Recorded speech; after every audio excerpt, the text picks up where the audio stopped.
Welcome to Poemalogues. My name is Dasha Kelly Hamilton. I am the Milwaukee Poet Laureate, and I am going to be your co-host in a conversation today about freedom. So Poemalogues is a conversation that uses the structure and the surprise of poetry as a way to enter very familiar discussions, the ones that we're all having all the time anyway. So I always invite people to not let the poem part get you off center.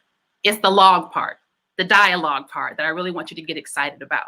So the invitation to these series were, what are the first things that come to your mind when you hear body, power, place, and today, freedom. So, and of all days to think of freedom as we are all paying attention to yet again another murder of an unarmed Black man at the hands of a police team that, sure, they got fired, but I'm sure they're getting vacation and benefits and all the other things that they shouldn't. And mourning that's going to happen, and people will change their Facebook profiles and there'll be a digital outrage. And then we'll go through it again. Or maybe once we all get our release, there'll be another mass shooting and we'll mourn that also. So thinking about these headlines in the news, and then you have a president who's not being presidential by any stretch of any definition of any leadership in any parallel universe. And we are at the mercy of all of these things. And it's the at the mercy part where it makes me question the idea of freedom. And going back to the very beginning of this series, one of our first guests said that she wasn't really sure that freedom was a thing.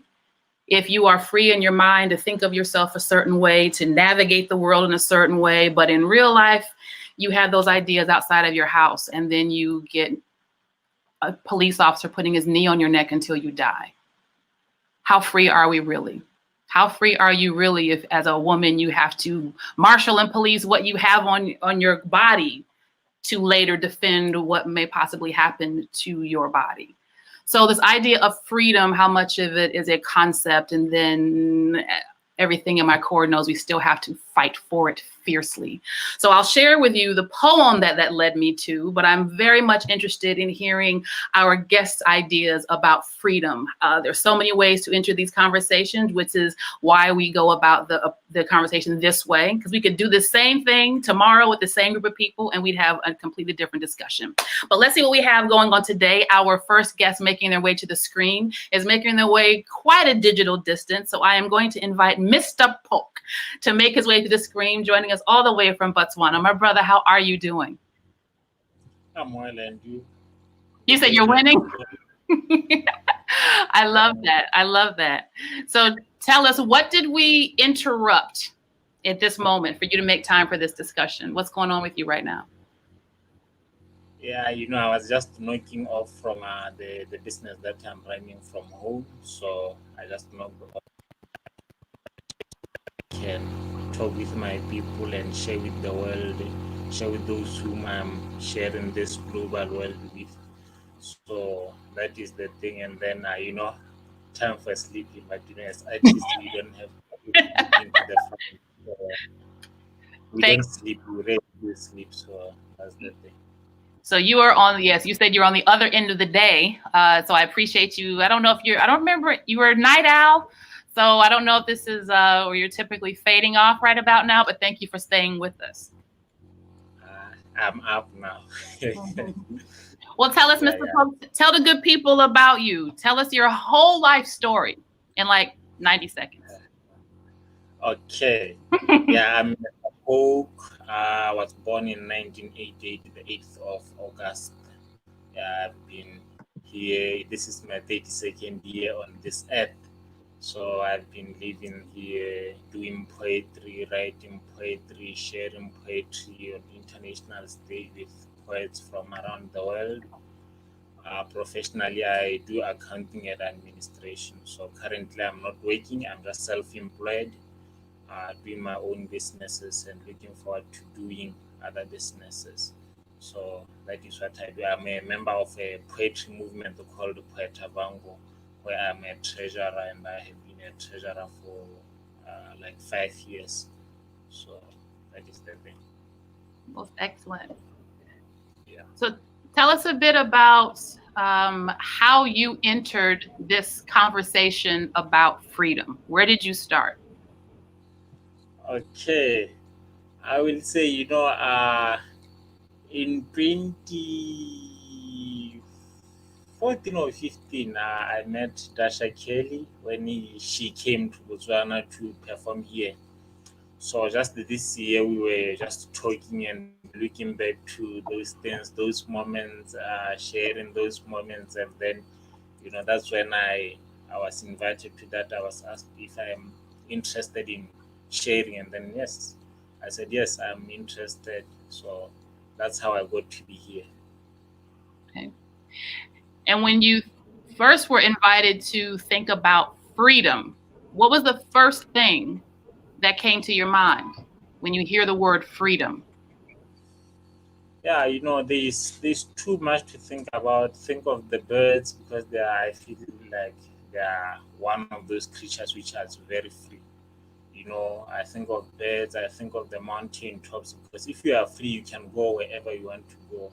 There are boundaries that are set, but you break through those boundaries. So that's what I think of when I think of freedom. I think of peace. I think of acceptance.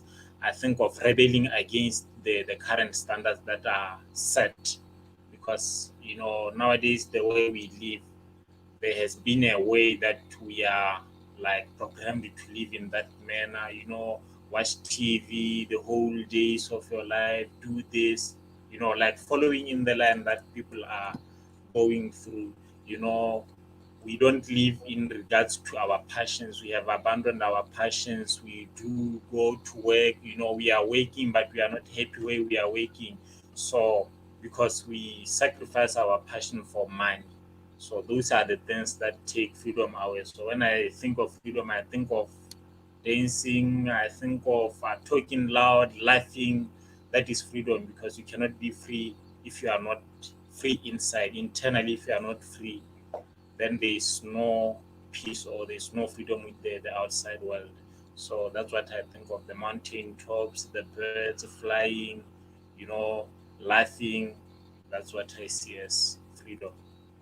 How do you um, how do you give yourself permission to see yourself as a bird, see yourself always laughing? So you're right, to be free internally is step one. And when external makes it difficult, sometimes we lose the step one. So how do you keep that freedom for yourself in spite of whatever is happening? Or can you? Together.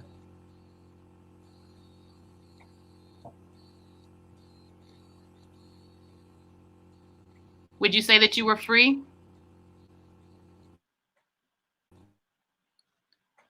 We had agreed that we were going to have MistaPoke join us first when we were doing our connection check earlier. Mr. Poke and I, per usual, getting along great. The internet tripping. So that's all right. So when he's able to cycle back, we'll bring him back to the screen. But I love that what he said and made a note that he likes to think of freedom as a bird, or being able, it thinks of peace and acceptance. And if you don't feel that you are free on the inside, then it's already going to be a compromise of that concept of freedom externally. And mostly we sacrifice our passion for money. And even in the line of becoming entrepreneurs, sometimes we're still sacrificing that passion because in entrepreneurship, the money part can make it difficult to just dial into that. So hopefully we'll have a chance to talk a little bit more about that when he links back in. But we are going to invite our next freedom guest to the screen. I'm going to invite Miss Portia Cobb to make her way to the screen. How are you doing? I'm doing well. How are you? You know what? I'm pretty good. So I'm very much appreciating that we have some sun rays with some actual heat behind it. Yes. So I hope you got some on you today. It was a little cooler today, but I appreciate whatever we get that isn't ice cold. Yeah. So I'm not going to tell you about the forecast. We're not going to bring it up right now. We're just going to celebrate sunshine right now. Yeah. So give us an idea. What about you? What did we interrupt for you to make time for this discussion? Just trying to get my balance again, being outside of the academy. It's summer beginning. thinking about being in the garden again. And this is the time of year when I can be reflective and try to work towards finishing projects or developing new ideas. So. So the whole hands, fingers in the soil actually gets you going and focused, like they say? Yes. And, you know, discovering that like 10 years ago, I realized that gardens actually, I hear this from people who garden, that gardens save your life, you know, because it's such a, it's such a full-bodied experience that you're bringing the whole self and you're being vulnerable because you don't know if you're going to be able to grow something or not. And when you do, it's such a reward. So, okay. Yeah. Are you vegetables or flowers or both? Vegetables, yeah. And I garden at Alice's Garden, and there are beautiful flower gardens out there too. So it really tempts me to add flowers to my garden, you know. I'm only committed to composting. So that's great. That's all I got. That's all I got. I make dirt or facilitate dirt. I don't make anything. I facilitate dirt. So my folks can do the full body gardening experience. We learned a few dead tomato patches ago that I don't have the attention span for it. So, but composting, I'm on that. Hey, you're getting there. If you can compost, that's everything. See y'all. So tell us a bit more about you, Portia. Tell us your whole life story. Well, I came to Milwaukee in 1992 from the West Coast. But I feel like my whole life I've been in movement. I grew up in Santa Monica, California. My mother is from South Carolina, so we've got roots there. I was born in New York. I come to Milwaukee to teach, and I've been here, and who would have thunk I would be here 28 years later? But I teach film. I consider myself an interdisciplinary artist. I started with poetry. Poetry led me to radio. Radio led me to go back to school to become a filmmaker. So, you know, it's like you can make one film and people call you a filmmaker. So I always feel like my work is not done. I don't feel like I've made a film, but I've made films. I've made things.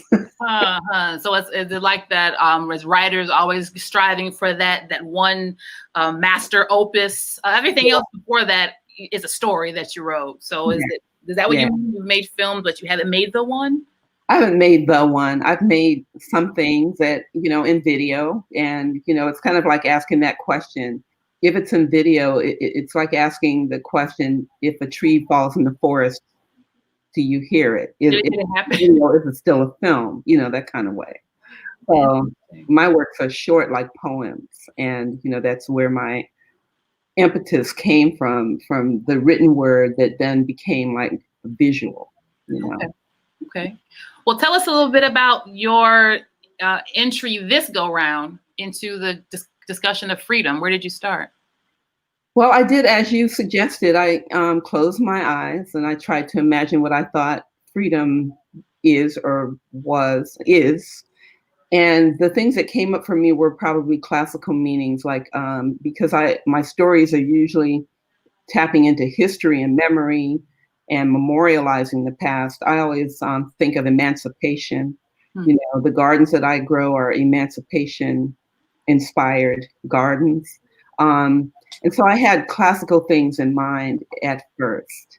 But I think that even as we move around today and what's happening in the present, it still taps into that discussion. So for myself, I was thinking, what makes me feel free? I talk about swimming, learning to swim, you know, after age 50. I knew how to swim, but I didn't know how to swim. And also running, you know, I ran for a little while. That made me feel free. And so I think that those themes are what I look for when I'm thinking about what freedom is to others. So sometimes if I was looking for poems with that theme, I was like, well, they're writing about these other things, but I see freedom in this, whatever they're saying. You know, that's kind of what I went with. I want to go back to, I mean, such a specific word to go to emancipation, especially if you're attaching it to the idea of your garden. But for that to be, like you said, a classic place that we go to or that you've gone to and thinking of freedom, it's someone or something else letting you free. But when you compare it to your garden, that's you letting yourself free. So talk a little bit more about how you landed on emancipation. But I think also emancipation isn't, we know it as one thing, but it's not always that same thing. When word came up for me, I thought about young people who have emancipated themselves away from, growing up in a certain place or coming up under certain conditions. And I think there was a lot of that, like people self-emancipated or they ran away to freedom, So I think about how that word can be very expansive and how we look at it or hear it or embrace it, What's another example that you think of where that's something that's manifested in your life, right? Where you've emancipated yourself from, or got emancipated from. I really like that as a theme. Well, I think about my whole journey as a person, or leaving one place and going to live in another. As a young person, I left Southern California and I came to Northern California because I wanted to be with artists. And so that is a form of emancipation for myself when I look at my journey. I think of my mother too, leaving the places that she knew, which were familiar to her, and coming all the way to the other side of the country. All of our family members are on the East Coast, and we came all the way to the West Coast. And that was, I look at myself kind of mirroring who she was and how we moved and where we, moved from and to. And then I look at myself as kind of doing a double migration, like going back the opposite direction. So I think all of those are ways of seeing how I emancipated myself from being stuck. I didn't want to be stuck. She didn't want to be stuck, so. And what, for anybody who's thinking about that wild idea or that move, a physical move to another place or a new job or out of all the things, the decisions that we get to make, and getting down to that, should I or shouldn't I, is this or isn't it? And just to plop it over into a whole nother folder of emancipating yourself from that job, from that relationship, from that journey that wasn't going to take you where you want to go, may make those decisions a little bit easier to cut. Because I think you have to have courage, and sometimes it's just impulse. And I think I can be an impulsive person, and sometimes I have to just step out there and understand and have the faith that things will fall in place to protect me, as long as I'm making the right causes. Most certainly. What poem did this lead you to? It led me to, well, this is what happened. As I was talking to you yesterday about a poem and thinking about ideas of freedom, I found a poem that was about running. And I thought that would be the poem that I would talk about today.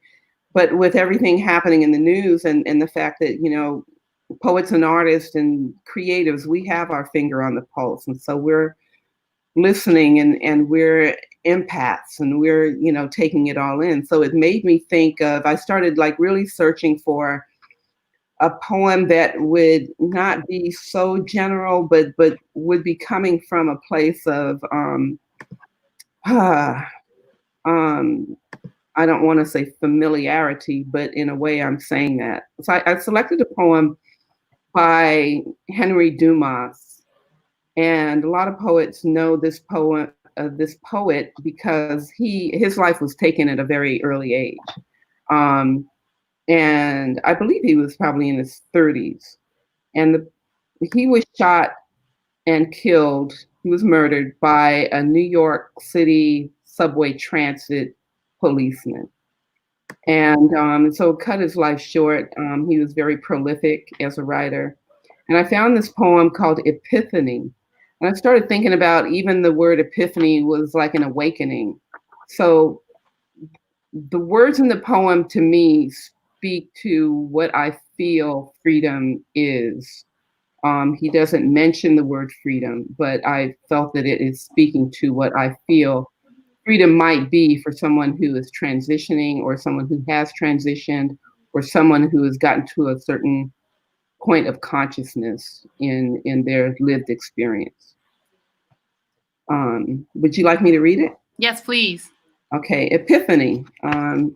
This was actually written for another poet whose name is Eugene Redmond, and I think Eugene Redmond died a few years back. A man runs out into a field.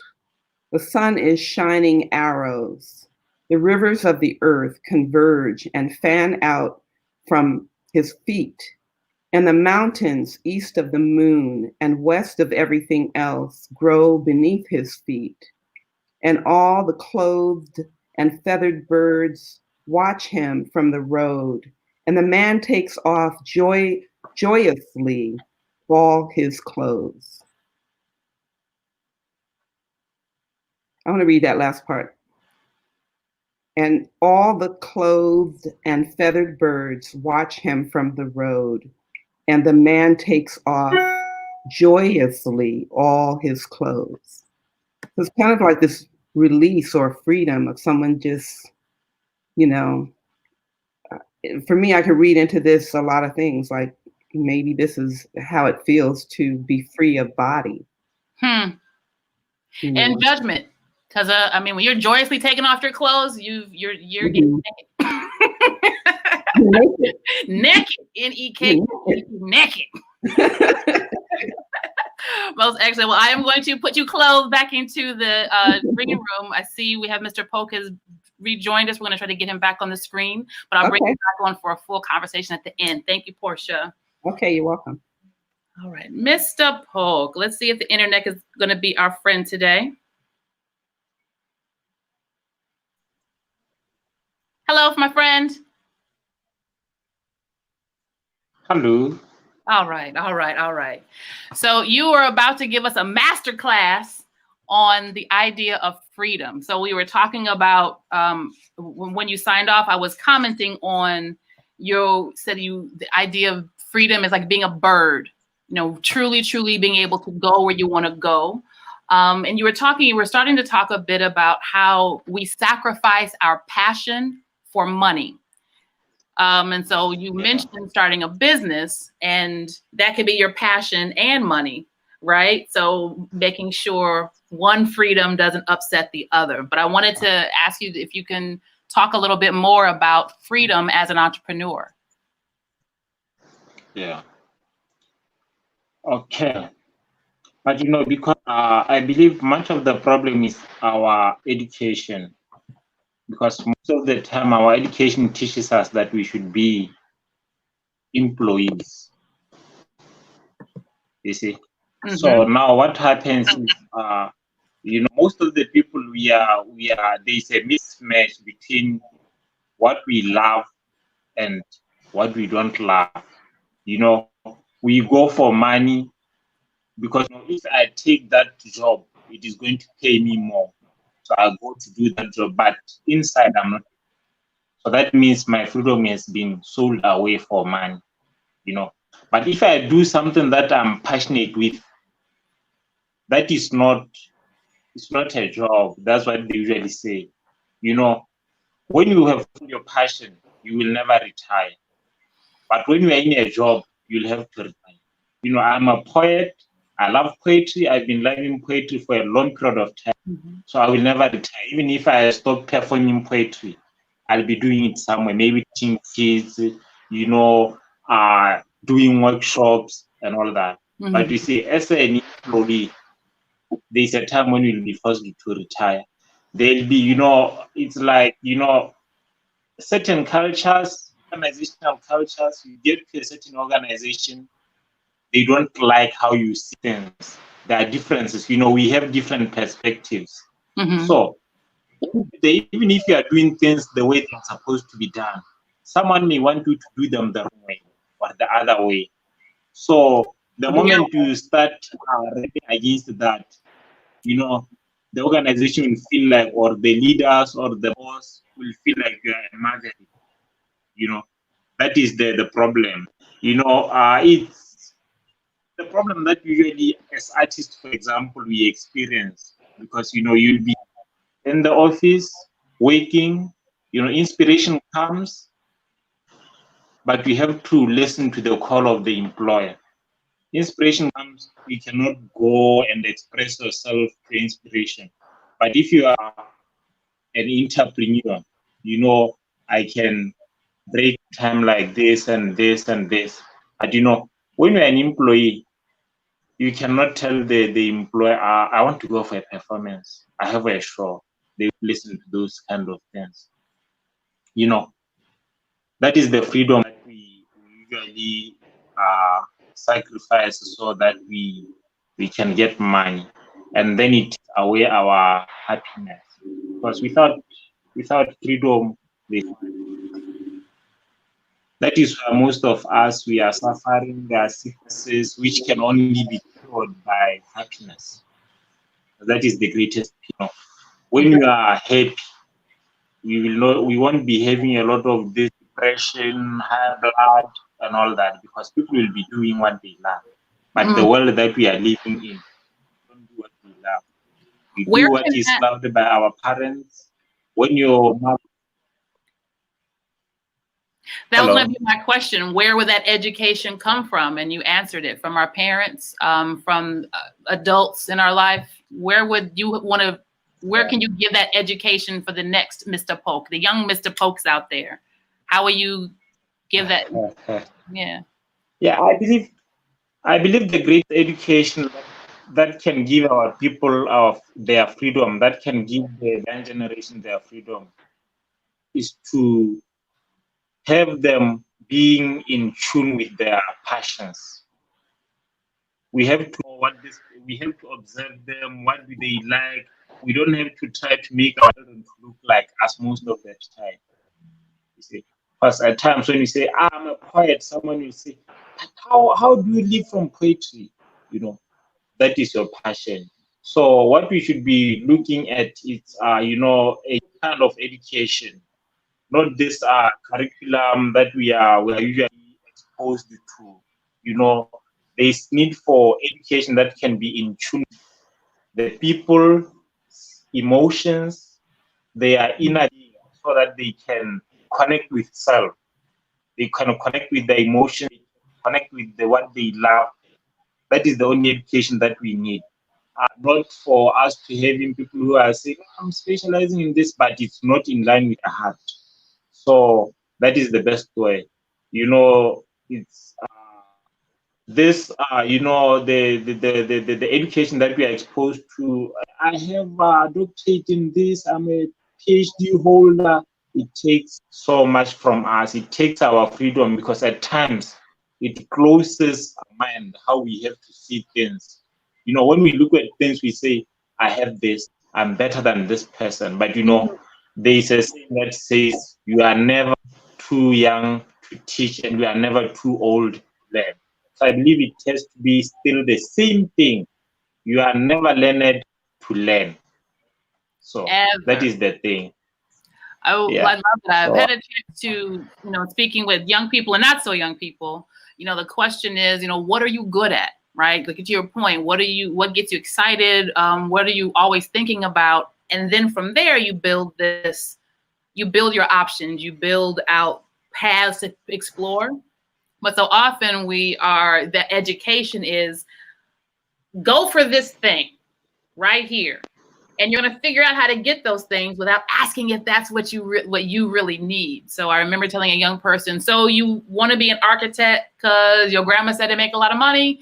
You want to be a doctor or a lawyer, and all these are careers that are needed and necessary. But you're right, when it's all attached to a dollar sign, then you're not pursuing what you're made of. So I love that. And there's so much that I know here in our nation that we need to just scrap our education system and start all over again. So in Botswana, I am hearing the same thing of how we talk to young people about what your options are going to be when you're not so young, and having freedom embedded in there. Can you tell us, what poem did that lead you to? What poem did you find? You see, because of, you know, I'm talking of music and songs, I landed on a poem by Lile Ismailin Inan, Lullaby in Fractal. Lovely. So that is the poem that I landed on. Let's hear it. Yeah. So the poem. Let me read it from here. Yeah, before I read that, when you talk of that architecture, I remember it's one of those things that I went to do first. When I finished at high school, I went to do interior architecture, but it wasn't in line with my passion. I ended up drawing from that and going where my passion was, like writing, so that I can be able to do what I loved, which was poetry. So I ended up dropping out from the architecture so that I can be free and write my poetry and perform my poetry. That's when later I chose to do my accounting, which I'm good at numbers also. So that is the world that we are living in. Okay. You ready? Just a minute for poem. And while MistaPoke is pulling up his poem, if you out there viewing have an idea of a poem that makes you think of freedom, or you're not quite sure yet, everyone was given the invitation to have this thought conversation in your head and literally Google freedom poems or poems about emancipation or poems about liberation, poems about being grown for the first time. Whatever you're thinking of with freedom, there has been a poem written. And that is not to discourage writing a new poem, but for those of you who are watching, you can send the poem that you find to poems@theretreatmke.com. We're doing a people's anthology. We'll be collecting these poems over the summer. But MistaPoke, are you ready with yours?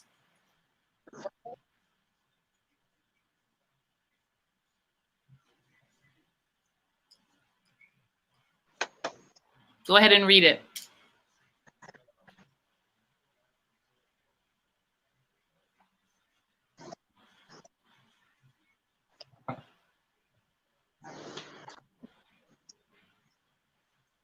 Did you find it? Okay. Yeah, I'm ready. Okay, go ahead. Lullaby Town, Lily Smelling Ginard. Child, you are said, put on your blue shoes. You know that mama loves you lollipops, and daddy still has a job to lose. So put on party head, we play the kazoo. Hello?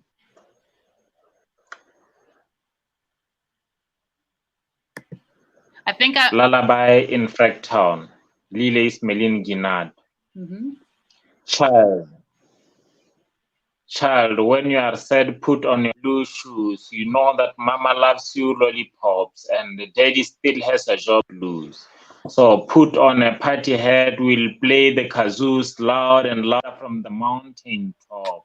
Child, when you are said, put on your blue shoes and dance the polka with pink kangaroos, dolphin choirs singing. Flip, flop, flip, flop. Hey, daddy still has a job to lose. Don't be afraid, close your eyes, snooze, because today our sons have a face, have a flag and a drop. Tomorrow when you wake, put on your blue shoes. A good breakfast. Be good in school. Good boy, go to college. Goody, come drops. So someday too you'll have a lot of job to lose. Waste the tax clout as the grey bed coos. Flames pour forth wonderful sets unstopped. Child, when you are sad, put on your blue shoes. For now, daddy still has a job to lose. Thank you for that. Thank you for that. That does kind of summarize how we encourage and maybe misguide what's possible. Yes, that is the piece. That is the piece. Most excellent. I'm going to ask you if you can do me a favor and type that into our private chat so I can get the poet's name right when we reshare this on our page. So I'm going to have you chill back in our comfy furniture in our digital green room. And our third conversation coming to the screen is coming from that West Coast, representing we have Shawn, Inner City Williams in the building. How you doing, sir? Yes, I am doing great. The green room was great. They had grapes and all kinds of clear gummy bears and everything. Thank you very much. You were comfortable? You were comfortable? Very comfortable. All right. We put the fruit in your water and everything. Thank you. We do it right. Get your antioxidants up. So what were you in the middle of in this wild and insane time that we're in? I was in the middle of getting myself together from what's been happening, unfortunately, what you spoke on earlier. Being an artist, what someone said earlier, Portia said earlier, we do have our hands, our fingers on the pulse of what's going on in the community. Me being in Oakland, California, home of just radical Black Panthers and just movements, grassroots movements. Just dealing with what's going on and talking to these young men and talking to my people in period, just seeing how they're feeling during this, trying to get them through the feelings while also working on my feelings as well. It's really tough when, you know, we're just getting over somebody being murdered and I don't even have time to mourn. I still feel Oscar Grant, and there was a movie and a whole thing that goes past that, and we're not able to heal and mourn. When somebody loses their grandparent or something, they don't get over it in a week. It's for a long time. And even though these individuals aren't our relatives, most of the times we still feel them. They look like somebody or look like us. So that's what I was trying to get over. So I'm glad to be on this for right now, to be able to get out of that zone, to be here with you. Most definitely. Well, I'm sorry I brought you right back in with my opening. I can't promise. That's okay. You have somebody to talk to with, like, get through it. Yeah. And so what is a way that you care for your emotion? So this happens, and sadly, we need these tips because sadly, it's going to happen again. So how do you care for that? First, you got to understand that you're not alone. There's other individuals who feel this way and don't know what they're feeling. So I reach out to people and do, just temperature checks. Hey, how you doing? Put out posts on social media, check on your strong friend, check on your children, tell somebody I love you, just in general. But for me also, I take a walk. I take a walk around the lake. Even during these pandemic times, I have my mask. I screen time my son, or I'm spending time with him, writing, of course, because that's what we do as creatives. Yeah. And drink more water and just take care of my body. As a start, we started adding those slices of ginger. So you just add those extra layers of things that you kind of sort of did add, and maybe do a little bit more consistently now. So I'm glad to know that you have that as an instant habit, and I'm sorry that it's an instant habit. And I also want to make sure that folks are checking on you too. So do you have strong folks checking on the strong you? Definitely. I have my 5-ology brothers who I always deal with, and my family, my close circle, my best friends. So yes, I do have people that check on me, and they have been sending texts. I love you, brother, all that. So yes. Most excellent. Well, tell us a little bit about you, Shawn. What's your whole life story? In 90 seconds. You got it. So from birth, born in New York City, the Bronx, New York. I stayed there for a millisecond. I was adopted, sent out to Burbank, and then to my parents up in the Oakland Bay area. So my adopted parents, who all I know are my parents. I spent a lot of time with them. From a transition from that to the real world, I got into real trouble. But I came across individuals who always looked out for me and looked over me, and took me to a spoken word spot. And I was able to, and this is from a place where I did not like poetry at all. I thought it was corny, some Ralph Tresvant type, and I'm showing my age. So for the younger kids, Drake and all that, but for my generation, Ralph Tresvant. And I wasn't really understanding that and cared about it because I didn't want to deal with my feelings. And I saw these individuals like Mark Bamuthi Joseph and Talam AC and just so many dynamic poets. And I'm like, oh, you could really do this and be cool with it and put words together and all these types of things. So since the basketball career didn't happen because I blew my knee out chasing after women and bad things, I just ended up doing spoken word and became just embracing, and I was a student of it. So anything I get in, I'm a student, ran for it, grew and become a better writer. And here I am in 2020 talking to you. Talking to me. Oh my goodness. I actually shouted you out. I did an interview, a Zoomaroo anyway. I did an interview earlier this week with Kaniki Jakarta out of Alexandria, Virginia. Okay. And one of her questions was asking, so what venue have you gone to where you were really taken care of by the host? And I said, well, you know, I've been able to feature at different venues that Ed Mabry has run, and Mahogany Brown never gets it wrong, and been able to go out to when Shawn was a host out in the Bay. And I don't know the name of any of these venues. Of course, I remember New Weekend. So I don't remember, but it was just more than how well your artist management was. You know, everyone wants to be taken care of, but that I was walking into a culture, and that I was made to feel part of that culture, not this thing that was inserted into the night.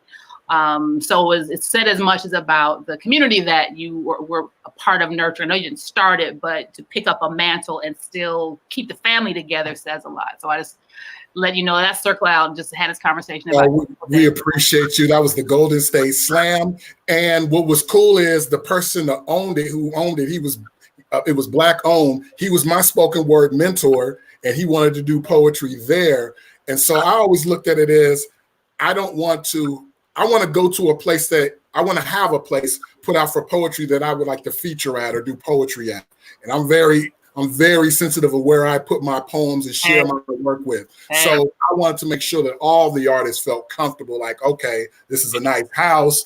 I feel comfortable here. I can kick my shoes off and just be me. So I'm glad that's a great compliment. I'll tell Deidre White is that as well, because we worked really hard on that. I'm hugging her right now too. Well, excellent. Well, thank you for that. I want to make sure they say toss these flowers at you while I got you on the Yes, thank you. Yeah. So tell us a bit about freedom. Where did you enter this conversation? Freedom for me, I had to really think about it. And I thought I had to go not forward what I thought freedom was. I had to go back in time and back in years. And freedom for me was during this period where I was 10, about to be 11 years old. And it was a great time. And it's always wild at us adults. A lot of times we talk about freedom as a child, but it was a great time. It wasn't about color. It was just about us being kids, running, laughing, joking about just some of the dumbest stuff that was really not important, but important at the time. And it was just a great time just to be feeling free, even though it's weird because I'm not really free because I have a curfew. I had to get in the house a certain time. I got to vacuum, do all these other things, but it felt free at that time. But what was wild about it is I remember at that time of between 10 going into 11 years old, it was right around this time that I was growing. I had these growth spurts, and at 11, I was 5'11" with a size 11 shoe. And my mother took me to the store and to get me clothes because my waist to height ratio was crazy. I was like a 28-32, so try to find jeans for that. These people were saying like, "Oh my God, look at him! He's just a man. He's a grown man." And some of them were white individuals, and my mother didn't really like that for some reason. It just didn't set right in her soul, and so she gave me on the way home the talk. And as the African American Black community knows what that talk is. It's not birds and bees. It's more like dealing with what goes on in the culture with racism and police and police brutality. And I can now look at police officers in eye to eye and maybe even standing over them. And I had to have this talk, and it was like my freedom was gone ever since that time. So I just always remember that time of that freedom and not having to deal or think about racism. And maybe it's just I'm living in a false young child world, but it was a great feeling at that time. There wasn't any lost identity. I already knew I was Black. I was already taught about Black being beautiful and all that, but I wasn't taught about that other side that comes with that beauty. And that freedom was just great. And you missed that. Did you... I'm just imagining that moment, in the store with your mom, right? So you picking up on what about, it's weird, maybe not the language for why it's weird, but more picking up on your mother's tensing perhaps, right? So what was your understanding at 10, which is a huge thing to ask, but you so clear about when it changed. What was your idea of being a Black boy at 10 that was shifted for you 180 as a Black boy at 11? It was just the fact of I could run and I went from being able to run and jump across the street and jump across fences, go in neighbors' backyards just to cut to the other fence and all that, you can't do that anymore because that's dangerous. And I was kind of upset with my mom because it's like, what do you mean I can't do these things? I'm now 11. And you know, when you're a little kid, you go from 9 to a double digit. And you're like, oh, I'm not 9, I'm not 8, 7 or 8, I'm 10. And then I get a 1-1 the next year. Like, you think all these things in your mind. And it's like, you mean I can't jump over Mr. McGee's fence to go to my friend Damien's house? And why not? And then why? And then you don't get the whole breakdown. It's just because I said so. You can't do that. And so I was angry at my mother's love because I didn't understand what the love is. Now finding out when my son gets 10 and he gets some sides, I'm going to have to give the same thing, and I might have to take his freedom away. And those are we just think about those things of the freedom. It could be little things that are freedom that we take for granted. And we say we want more, and this is a kid at 10 that wants more, can't wait till he gets 13 because there's a team that goes along with it, but not realizing what I had at 9 and 10, that freedom. So how have you, what's been your relationship since then, since hitting 5'11" and then some more inches and a lot more life? So, and with it all predicated on how people see you. Right. So how have you seen that be into your growndom? It's a beauty. It's a beauty. I'm going to say that first. Okay. It's a beautiful thing being a tall Black man. But it's also, you have to maneuver in smaller spaces. So it's kind of hard with the height. So when you're in corporate America and, you know, a manager might stand up and say something and kind of coming aggressive towards you, I've seen other peers of mine of a different complexion could stand up and say something too. Now, they're not getting confrontational, but they're standing up and just putting out their feelings on something. As a 6'5" Black man, I've been told, don't do that. It could be very dangerous for you. There's a difference between being a 6'5" Black man when you're in a car getting pulled over for whatever it may be, and they tell you to get out the car. I always pray that they don't ask me to get out the car. Not because I'm scared of what happens. I'm scared when they see a 6'5" Black man stand up, am I towering over them? I've been told numerous times to sit on the curb, and it's because I'm tall. I know it is. Where other people aren't told to sit on a turf. It's to make sure that I'm put in my place and I'm shorter than them.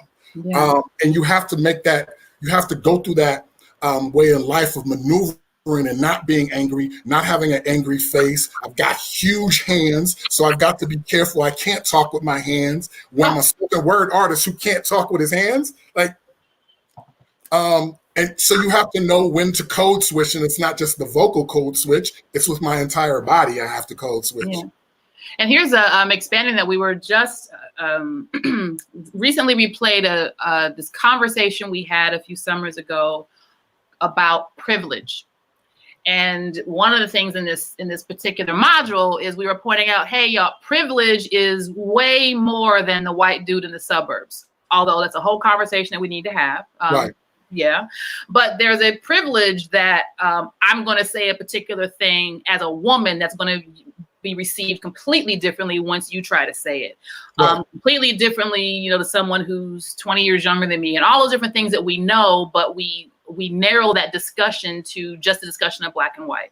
So in this discussion, there were two brothers, both of them are 6'3" plus, and they said similarly how they've had to mind how they carry themselves, and not just in a company of non-Black people, but they have to be mindful. And you know, I'm having a conversation with a woman, and now all of a sudden this conversation is physical in a way. And this brother was saying, "What do you mean I'm trying to intimidate you by being as tall as I already am, by standing with my chin up and my chest out?" And how they have to, I just recently heard this, the idea of code switching, not just language, but how you show up physically. I see it with other Black men, and I do it myself. So if there's a confrontation, especially even if it's with my sister, we're talking, I'll take a step and a half back, just to let you know, like, look, we're still talking. And sometimes people are like, you didn't have to do that. I know it's not, but just to be safe, I do it. Because I don't want that perception. And that's just how we have to maneuver it. It's crazy that I am now the height, or I've been the height since 11, of the description of a police report, a tall black man. Like, that's it. That's the description. It's a tall black man. So that's what I got at 11, a description. And you have to learn how to maneuver for most of your life.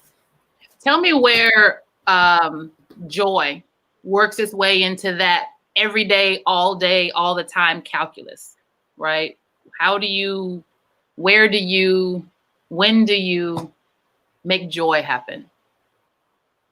Joy happens just being around my people or just being around my son or whatever. Joy is, a couple of days ago, a elder who I did not even know, I walked by and she just called me a tall glass of water. Like, you a tall glass of water. And that's just some joy. The joy is what we can bring to each other. The joy has to be within. I'm talking about all these depressing things that are going on right now, but there's a lot of good inside of me. I love myself. I love what I do. I love the people who I bring around me and the people who want me around them. So joy just comes off of just connection with people who are in my circle or in that little outer circle that I go around. So I'm surrounded by joy, even when it's darkness. So I can reach for some joy. It's similar where Mr. Poke went, that all of this is a freedom that's internal. So whether it's a freedom of choice or a freedom of discovery, or this freedom of, in spite of it all, knowing and not just hoping, right, but knowing that you have access and you can make joy for you. And that's a freedom by itself, to get to a place where you're not so wholly diminished by what's happening incessantly, right, to us. Right, because can you really enjoy freedom if you're not happy within? Like, if all of a sudden freedom was given to you, not money, but if freedom was given to you and you weren't happy within, I don't know if you'd be able to enjoy it. So you have to find some kind of happiness or knowledge of yourself within. Most definitely. Even if it's something from prison going to freedom, if you don't know how to be happy and maneuver, you're probably going back into the darkness. So if you left a bad relationship and you felt you were free, but you didn't take care of yourself, you might go back into another bad relationship or marriage. So freedom, you have to be ready and happy within. Woo, do the work, people, do the work, do the work, do the work, do the work, do the work. So tell us, what poem did that lead you to? So I closed my eyes. I did my homework. I closed my eyes, and I just thought about the playfulness, my mother's love, things like that. And it took me to a poet named William Blake.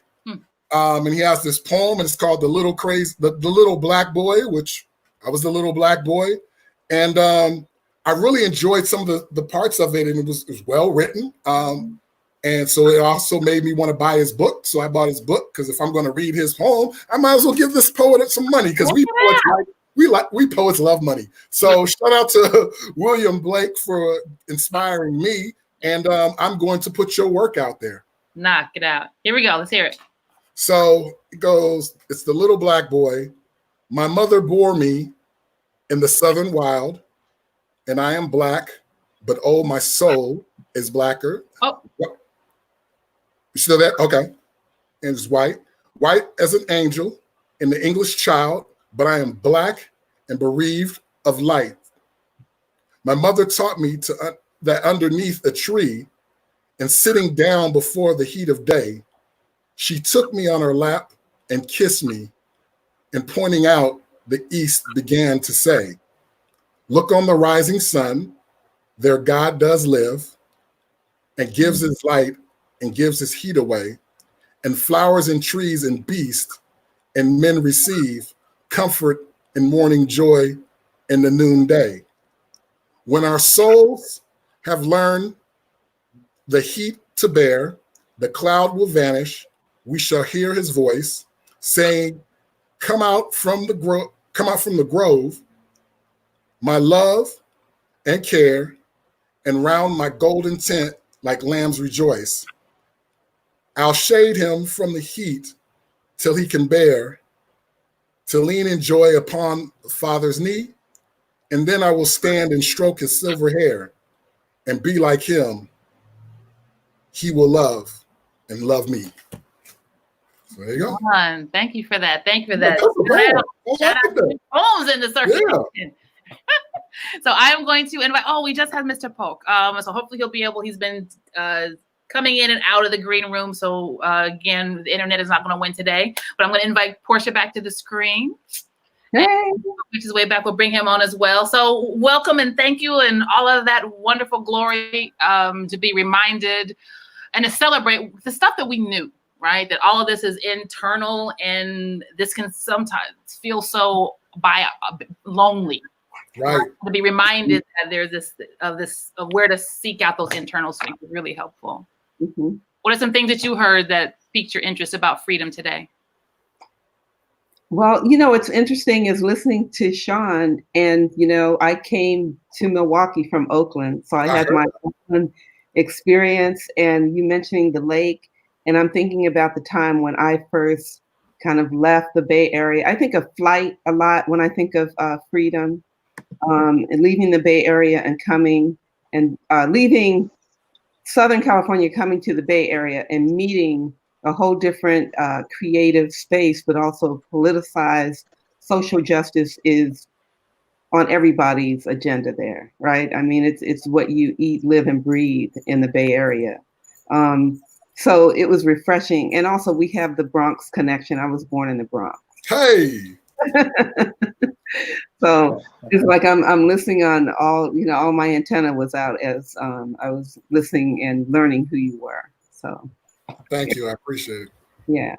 But I think that story that you told about freedom and being and coming from the point of view of being a young Black boy growing up, there's some stories or something, a book I was reintroduced to called Corregidora. I don't know if you remember that book or not, by Gail Jones. And it talks about the interruption of girlhood. But I think about the interruption of youth, of childhood with Black children, you know. So that poem was spot on, and your story, because at some point in time, somebody's got to say to you, this is how you're seen, and this is how you have to keep yourself safe. Yourself, you know. Thank you, MistaPoke, for making it back. I know the internet's been trying to find us. Yeah, the internet has been misbehaving. So I was asking, what's something that you heard in this conversation that interested you about freedom? Yeah, you know, it's like they say our minds are connected in one way or the other. You know, I loved, you know, hearing and sharing, you know.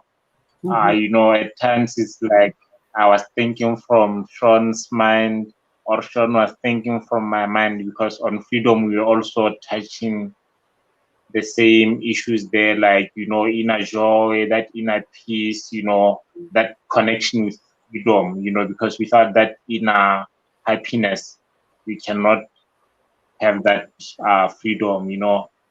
It was just the great sharing and, you know, having those similar points and learning other issues from others. Yeah. Were there any lingering thoughts? I want to be mindful of all of this Rona we got to get back to. Right. I'm sorry. I enjoyed the poetry that MistaPoke read, and wanting to know more about his poetry also, you know, his expression. But I think, yeah, it is the theme, I think, and I think even in what I read, I feel like it was talking about what freedom would feel like, you know, like whether you are releasing yourself from something that obstructs you, you know, as you said, getting naked. You know, naked. Okay. Shawn, you were going to... Yeah, you know, poetry is what I do. Hello? Mm-hmm. Yeah. Uh-oh. We can hear I was just trying to get back to what... Yeah. I was saying, you know, with poetry, you know, I just chose to talk about freedom from a different perspective today, you know, but, you know, usually in my poetry, I write much about Black freedom. You know, like knowledge of a Black person, knowing yourself, know where you come from, you know, being proud of who you are, knowing your history. That's what I usually write about in my poetry, my spoken word poetry. Mm-hmm. Yeah, so that's what I usually write about. But thank you so much for the compliment on the read. Shawn, you were gonna I was basically just going to be echoing what these two guests were saying. I enjoyed it. Thank you very much for having me. It was more than just about me. I enjoyed the experiences and the commentary from the other two guests as well. I appreciate what you do for the culture, and thank you. Thank you. Well, thank all of you for making this time. I know there's lots of folks that are watching. So I'm going to close with a piece that, if I can ask you to put your speakers on mute. I think I'm coming through someone's speaker. I'd like to close with by Langston Hughes, I Too Sing America. I am the dark brother. They send me to eat in the kitchen when company comes, but I laugh and eat well and grow strong. Tomorrow I'll be at the table when company comes. Nobody will dare say to me, eat in the kitchen then. Besides, they'll see how beautiful I am and be ashamed. I too am America. And with that, we are ending our series of Poemalogues, Body, Power, Freedom, and Place. We're going to look for you to send us your poems, poetry at retreatmke.com. Let the Milwaukee Public Library know that you loved this. And we're going to come back again with a new series of topics and folks to talk with in the fall. But as we go through this very strange time together, when you are looking for something to say, there's a poem that's been written. And if you can't find the poem, write down 4 words that make you feel free. And we're all going to get through this together. Thank you for being here. Subscribe so you can catch the next one. And everyone stay safe and centered and be well. Thank you. Thank you. Thank you.